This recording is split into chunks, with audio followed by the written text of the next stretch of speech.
साथियों, आपका SK Thakur sir channel में स्वागत है। आज हम क्षेत्रफल और परिमिति के दूसरे सत्र में शामिल हो रहे हैं। पहले सत्र में हम लोगों ने दो बीमा वाले आकृति का क्षेत्रफल और परिमाप की बात कर रहे थे। उसी कड़ी को आगे हम कायम रखते हैं। साथियों, पिछले वीडियो में हमने सीखा कि त्रिभुज का जो क्षेत्रफल होता है 1/2 गुने आधार गुने शीर्षलंब क्यों होता है, कैसे होता है। फिर ये भी सीखा कि आयत का क्षेत्रफल लंबाई गुने चौड़ाई क्यों होता है। अब इसको हम मूल बात मान लेते हैं कि त्रिभुज का क्षेत्रफल 1/2 आधार गुने शीर्षलंब होता है और आयत का क्षेत्रफल लंबाई गुने चौड़ाई होता है। समानांतर चतुर्भुज क्षेत्रफल आधार गुने शीर्षलंब होता है। इसको बेसिक चीज मान लेते हैं और इसको मान करके फिर आगे बढ़ते हैं। तो द्विविमीय आकृति में त्रिभुज होता है, चतुर्भुज होता है, पंचभुज होता है, खष्टभुज होता है, यानी कोई भी बहुभुज द्विविमीय आकृति में आता है और वृत्त होता है। इतनी आकृतियां जो होती है तो वो द्विविमीय आकृति कहलाती है। इसी का क्षेत्रफल और परिमाप को जानना है। तो त्रिभुज में आपने ये सीखा कि भाई इसका क्षेत्रफल ये अगर आधार है और ये शीर्षलंब है तो इसका क्षेत्रफल 1/2 आधार गुने शीर्षलंब होगा। अब इस बात को मूल बात मान लेते हैं। अब त्रिभुज तो अकेले होता नहीं, त्रिभुज कई किस्म के होते हैं। त्रिभुज में एक होता है समकोण त्रिभुज, उसका देखेंगे क्षेत्रफल कैसे निकलता है और परिमाप कैसे निकलता है। फिर समबाहु त्रिभुज, समबाहु त्रिभुज का क्षेत्रफल कैसे निकलता है और उसका परिमाप कैसे निकलता है। फिर देखेंगे समद्विबाहु त्रिभुज, समद्विबाहु त्रिभुज का क्षेत्रफल कैसे निकलता है और परिमाप कैसे निकलता है। साथियों, सबसे पहले देखते हैं समकोण त्रिभुज। ये एक समकोण त्रिभुज है। समकोण त्रिभुज में एक कोण 90 डिग्री का जब हो उसे हम समकोण त्रिभुज कहेंगे। ये इसका आधार हो गया और ये इसका शीर्षलंब भी हो गया और ये इसका जो समकोण की सामने की भुजा हो गया वो कर्ण हो गया। ये जो कर्ण का जो स्क्वायर होता है साथियों, अगर आधार को आप इसको a कह लेते हो और शीर्षलंब को आप b कह लेते हो तो जो कर्ण हो जाएगा √a का स्क्वायर प्लस b का स्क्वायर हो जाएगा। कर्ण बराबर √a square plus b square, यानी कर्ण का स्क्वायर बराबर हो जाएगा a square plus b square. साथियों, अब आइए इसकी परिमाप की बात करते हैं, यानी समकोण त्रिभुज का परिमाप। समकोण त्रिभुज का परिमाप, परिमाप कहो या इसी को परिमिति भी कहते हैं। परि माने घेरा होगा, जो उसको घेर रहा है। मिति माने होता है उसकी माप, इसको घेरने वाली भुजा की माप ही परिमिति हुआ।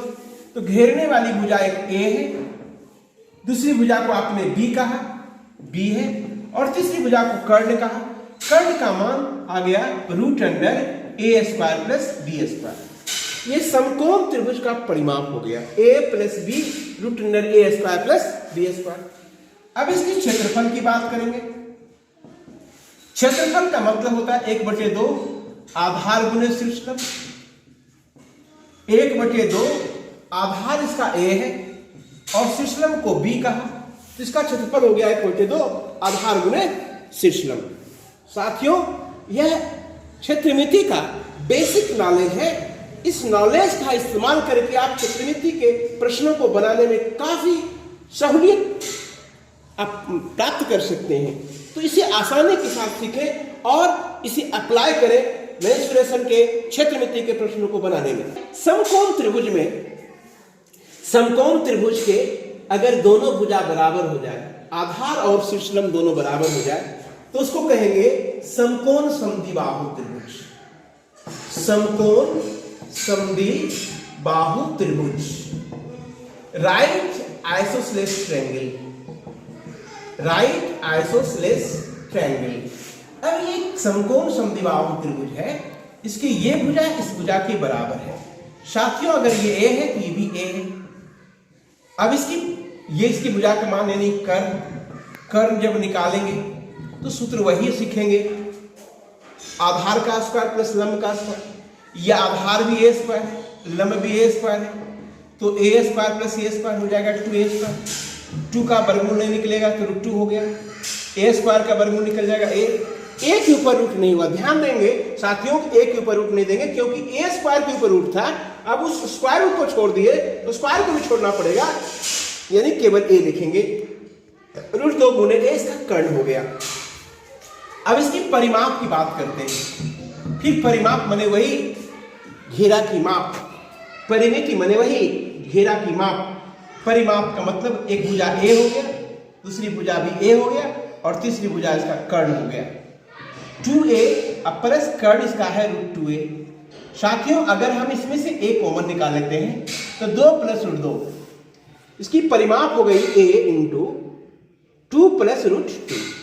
अब इसके क्षेत्रफल की बात करते हैं साथियों। क्षेत्रफल की जो मूल फंडा है 1/2 बेस इंटू हाइट, इसको छोड़ना नहीं है। 1/2 बेस इसका a है और इसकी हाइट भी a है, तो a² 1/2 a², इसका क्षेत्रफल हो गया। तो त्रिभुज का क्षेत्रफल का मानक रूप देख लिए कि 1/2 बेस इंटू हाइट होता है। साथियों अब देखिए कि एक त्रिभुज है और इस त्रिभुज की तीनों भुजा बराबर है, ये इसके बराबर है और ये इसके बराबर है, ए तीनों भुजा ए के बराबर है। तो इसकी परिमाप निकालने में क्या है कि तीनों भुजा को देखना पड़ेगा। 3 भुजा है ए जोड़ ए, इसको हम लिख सकते हैं 3 गुणे ए, यानी त्रिभुज का जो समबाहु त्रिभुज का जो परिमाप होता है, जब तीनों भुजा बराबर होती है इसकी एक अलग नाम है समबाहु त्रिभुज, अंग्रेजी में कहते हैं इक्विलैटरल ट्रायंगल, यानी area perimeter of equilateral triangle हो गया 3 × a। अब यहां से इस पर लंब डाल दीजिए, इसको बोलते हैं एल्टीट्यूड, हाइट, है ना, शीर्ष लंब, इस पर लंब डाल दीजिएगा तो इसको हाइट भी कहेंगे, इसी को एल्टीट्यूड भी कहते हैं, इसी को शीर्ष लंब भी कहते हैं हिंदी में। तो साथियों समबाहु त्रिभुज में एक सबसे बड़ी खासियत है कि अगर सामने की भुजा पर लंब डाल देंगे ना तो सामने की भुजा को यह समद्विभाग भी करता है, 2 इक्वल पार्ट में बांटता है, जितनी बड़ी ये है उतनी बड़ी ये है। अगर पूरा ए है तो साथियों इसको क्या कहेंगे, a/2। अब आपका शीर्ष लंब मैच हो गया, ये आपको निकालने का टारगेट हो गया, चैलेंज हो गया, कैसे निकालेंगे। तो आप जानते हैं कि एक समकोण त्रिभुज में, एक राइट एंगल ट्रायंगल में जो हाइपोटेनस होता है उसका स्क्वायर ये दोनों के स्क्वायर के सम के बराबर होता है, मींस h² प्लस a/2 का होल स्क्वायर बराबर a²। परपेंडिकुलर का स्क्वायर प्लस बेस का स्क्वायर बराबर हाइपोटेनस का स्क्वायर, पाइथागोरस थ्योरम से ऐसा होता है साथियों। मुझे h² निकालना है, इसको उधर भेज देते हैं, आप a², ये भाई आप उधर चले जाओ a की तरफ, अपने जाति की तरफ, लाइक टर्म की तरफ, उसको उधर भेज दिया, a²/4, एलसीएम हो जाएगा 4a² - a² बराबर हो गया 3a²/4। इसकी जो हाइपोटेनस का स्क्वायर है इतना आ गया, यानी इसकी हाइट जो हो गया √3a²/4 हो गया, यानी √3/2a हो गया। ये h जो है इसकी हाइट है, यानी कि समबाहु त्रिभुज की ऊंचाई बराबर हो गई √3/2 × a। Height of equilateral triangle is equal to √3/2 × a हो गया। इस समबाहु त्रिभुज का ऊंचाई निकल के आ गई, परिमाप भी निकाली। अब क्षेत्रफल पर चलते हैं। समबाहु त्रिभुज का क्षेत्रफल, area of equilateral triangle, main बात को भूलेंगे नहीं फिर साथियों, इसका क्षेत्रफल वही होगा 1/2 बेस इंटू हाइट। तो 1/2 इसकी पूरी बेस, इस इक्विलैटरल ट्रायंगल की बेस क्या है, a है, तो आप भी लिखेंगे a। इसकी हाइट को लिखना भूले नहीं, इसकी हाइट h है, आप लिखे h।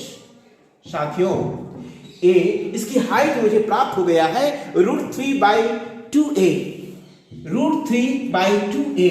आप h की जगह पर √3/2a भर दीजिए। अब देखिए 1 × √3 1 गुने √3 हो गया, नीचे में आ गया 2 इंटू 2, ऊपर में और a इंटू a, अब हो गया ये √3, 2 इंटू 2 4 होता है, a² means area of equilateral triangle √3/4 a²। साथियों, समबाहु त्रिभुज का क्षेत्रफल √3/4 a² होता है। ये आपने खुद से निकाला है, इसे रटने की आवश्यकता नहीं है। आप इसके मूल फंडा को समझिए और आराम के साथ इस सूत्र को जानिए। अगर आप इस सूत्र को जान गए, आपके अंदर ये सूत्र व्यवस्थित हो गया, स्थापित हो गया, इसके प्रॉब्लम बनाने में आपको बहुत ज्यादा परेशानी नहीं होगी। समबाहु त्रिभुज का क्षेत्रफल हो गया √3/4 a²। ये भुजा अगर a है तो समबाहु त्रिभुज का परिमाप होगा 3 गुने भुजा, शीर्ष लंब हो जाएगा √3/2a और इसका क्षेत्रफल हो जाएगा √3/4 a²। साथियों, हमारे चैनल को लाइक करें, सब्सक्राइब करें, शेयर करें और गणित को आसानी के साथ सीखें और अपने साथियों को सिखाएं। हमारे चैनल SK ठाकुर चैनल से जुड़ें और गणित को बहुत सरलता के साथ सीखें और अपने जीवन में आगे बढ़ें।